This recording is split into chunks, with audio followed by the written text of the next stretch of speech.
Sim. Vamos falar de duas coisinhas aqui que a gente precisa falar, né? O tempo aqui é curto, mas tem duas curiosidades. Fechou. Eu quero falar de dois assuntos hoje que é muito em voga no cenário nacional, que durante muito tempo era aquele tabu, ninguém falava, mas hoje o pessoal fala escrachado mesmo, que são os anabolizantes. Hoje, antigamente, o pessoal, não, eu não tomo não, hoje toma mesmo. Tem, como você falou, a internet tá cheia de informação, de podcast. E o outro são, eu não sei nem o nome que fala, até que eu vou falar o português meu do Anderson Bravo mesmo. Não, pode ser. A galera que toma o Tadala, Aham. que hoje é um negócio tipo rasgado, Aham. Sem dúvida, cada vez mais. né? Uhum. Eu trouxe um convidado aqui que ele falou assim, que ele usou a expressão assim, eu só vou na covardia. Ele não, Só vai não tá covardia, só tá dado. Até onde realmente a gente tá destruindo a humanidade ou não? Tá, sem dúvida. Cara, então, é bem complexo falar sobre isso. Antigamente, por exemplo, no mundo do fisiculturismo, que eles mais usam, né? Lá, obviamente, a grande maioria Declarado. usa. Declarado. Se você entrar hoje nos principais influencers de fisiculturismo, hoje a maioria admitem que realmente faz muito mal. Inclusive, a gente tem aqueles influencers famosos, né? Eu gosto de acompanhar porque eu acho que, assim, quando a gente vê algum programa de atividade física, e te estimula sempre estar no meio da atividade física e fazendo atividade física. Então, eu gosto de acompanhar. Então, você tem ali o Renato Cariani, você tem aquele que faz com ele o Júlio Balestrini, você tem o Paulo Musi, que é um médico que também trabalhava junto com eles, eram da mesma empresa, agora não são mais. Só não vai falar que ele é natural, não. Que ali Não, ninguém ali é natural. Ah, tá. Ninguém. Todo mundo ali Mas é o que eles fazem? Eles realmente agora estão falando que faz mal. Inclusive, porque eu vi um vídeo, tanto do Renato Cariani quanto do Júlio Balestrini, eles indo num cardiologista, que inclusive foi um cardiologista que fez o curso com a Renata Castro, aqui a gente tem no Rio de Janeiro, uma médica, uma cardiologista que chama Renata Castro. Ela é pós-doc em Harvard e sempre trabalhou com insuficiência cardíaca. Inclusive, o pós-doutorado dela em Harvard foi com relação à insuficiência cardíaca. E ela tem um grupo de estudos, ela e o João Gifone, que é um ecocardiografista, que faz um ecocardiograma, aquele exame de imagem do coração, eles têm um grupo de estudos para estudar essa alteração que o esteroide anabolizante faz no nosso sistema cardiovascular. E esses médicos estudaram com eles e fizeram os exames, tanto do Cariani quanto do Júlio Balestrini. E foi visto uma insuficiência cardíaca nos dois. Entendeu? Hoje, o Paulo Musi, ele cita toda hora o João Gifone falando, realmente não tem como proteger o coração. Você pode fazer, quando você usa esteroide anabolizante, você não tem o que fazer. Traduzindo, essa galera tu tá com problema de coração. A grande Em maioria. algum momento o carro vai Eu não ratear. posso dizer 100%, porque acontece cigarro. Cigarro, você tem certeza que ele faz mal? Cigarro faz mal, né? É meio que um consenso. Fumar não faz bem pra saúde. Não, porque eu me lembrei de um vozinho que eu conheci com 90 blau. Que o fuma. velho toma cachaça todo dia e fuma e tá chegando a 100. Eu lembrei aqui agora dele. Mas eu ia falar justamente isso.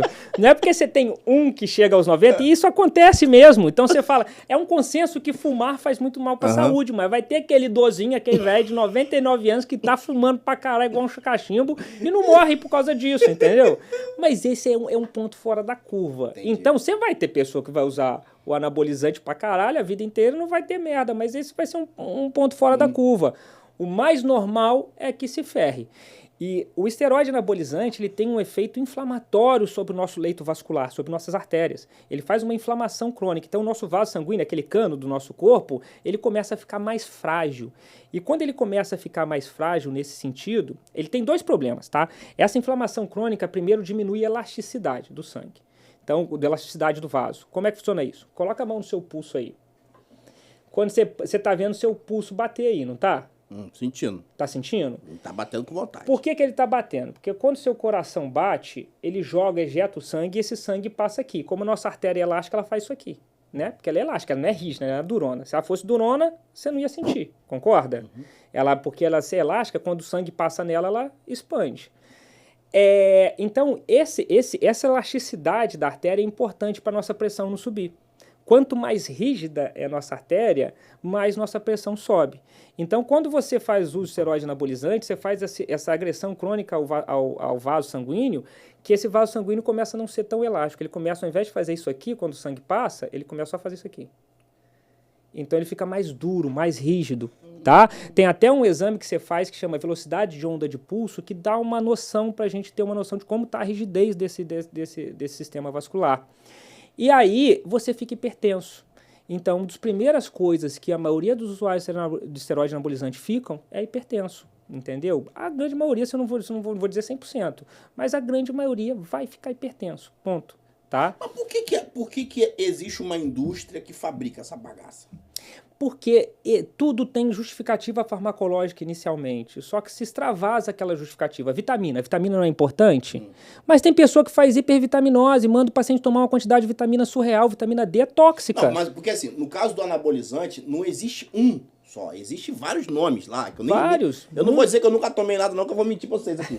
Mas tem um negócio que é o drololona, didodolona, gibondrolona. Não tem só um negócio, tipo assim, na minha época de moleque era Deca, fulano tomou Deca, né? Era a frase assim, tomou Deca. Aí agora, dura textão. Quando ela fala pra mim tudo é a mesma coisa. Antigamente era Deca e hemogeninha. Isso aqui é pra inchar, isso aqui é pra não sei o quê. Ou seja, loucura. Mas isso é feito por gente da medicina. Porque a gente fez inicialmente pra tratar realmente uma patologia. Você tem realmente homens que não produzem bem testosterona. E esse homem que não produz testosterona, ele vai ter outros problemas de saúde, porque quem tem testosterona muito baixa começa a ter aumento de gordura visceral, que é a patológica, que faz a gente ficar hipertenso, diabético, colesterol alto, essa gordura que a gente tem dentro do abdômen. Então, o barrigudão. Tem pouca testosterona? O barrigudão normalmente tem pouca testosterona, porque quanto mais gordura visceral você tem, menos testosterona. É um ciclo. Seguir pé, Lucas. Tá. Aí, chapadão, mané, aí. Aí, Lucas. Aí, Lucas é chapadão. tá dando tiro Mantém assim, Lucas. Tá tiro na mármore, caramba. Então o cara barrigudão, ele tem uma tendência a ter menos testosterona. Quanto maior a gordura visceral, menos testosterona você produz. E quanto menos testosterona você produz, mais gordura visceral você tem. Caramba. Então é meio que um ciclo vicioso isso que acontece dentro do nosso corpo. Então, o paciente que tem testosterona baixa, e realmente baixa, não estou falando testosterona de 500, não estou falando testosterona de 400. Esse não tem problema. O que é natural? O que é normal? 330 um homem igual a mim, de 900. 51 anos de idade, tem que ter o quê? 330, 900. Não tem essa. Não tem essa. Eu tenho paciente com 70, eu fico louco com relação a isso, tá? As pessoas falam assim, o médico alternativo, né? Ele fala o seguinte, não, o paciente tem 70, 60 anos, ele precisa de tomar testosterona porque agora ele não tem mais testosterona. Pô, eu tenho um paciente com 70 anos com testosterona maior que a minha. Eu tenho um paciente com 60 anos com testosterona maior que a minha. Então, como é que eu vou falar que esse paciente precisa e eu não preciso, entendeu? Não faz sentido ser por causa da idade. Logicamente, durante o envelhecimento, você tem uma chance maior de ter uma queda abrupta de testosterona. Mas isso não quer dizer que vai acontecer. E, normalmente, quando acontece, é porque você teve um estilo de vida, um hábito de vida muito ruim. Você é sedentário. Seu corpo não sente a necessidade de produzir testosterona. Então, seu corpo, o nosso músculo, por exemplo, a nossa massa muscular, o nosso músculo ele só cresce se ele sentir necessidade que ele necessita de crescer.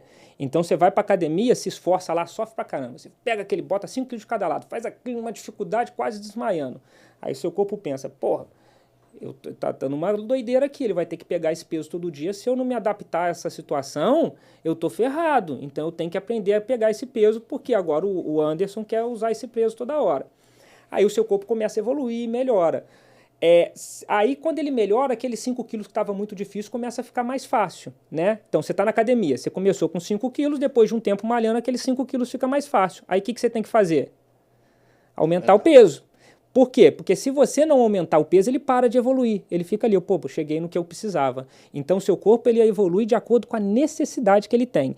E a mesma coisa serve para a testosterona. Se o seu corpo não sente a necessidade de produzir testosterona, ele vai manter ela mais baixa. Então, muitos pacientes meus chegam com testosterona de 200, que realmente são baixas testosteronas, e aí teria que repor, e eu não reponho de início. Eu faço ele praticar atividade física, mudar o hábito, que aí ela já sobe automaticamente, já melhora muito. Natural. Natural, sem nada, sem medicação, sem precisar clomifeno, sem precisar... E esse bagulho aí do Tadalafila, que tem gente que fala até que se tomar todo dia pra treinar, eu não sei, eu tô sendo leigo mesmo aqui. Não entendi. Oxigena. Aqui não tem aquela história, tipo assim, um amigo meu me falou, não. Tô sendo, quando eu bebo mesmo, quando eu não bebo, eu não bebo. Fala aí. Tem esse negócio mesmo? Você acabou de assistir mais um corte do Conta Aqui. Participe, comente, indique. A sua opinião é muito importante. Obrigado.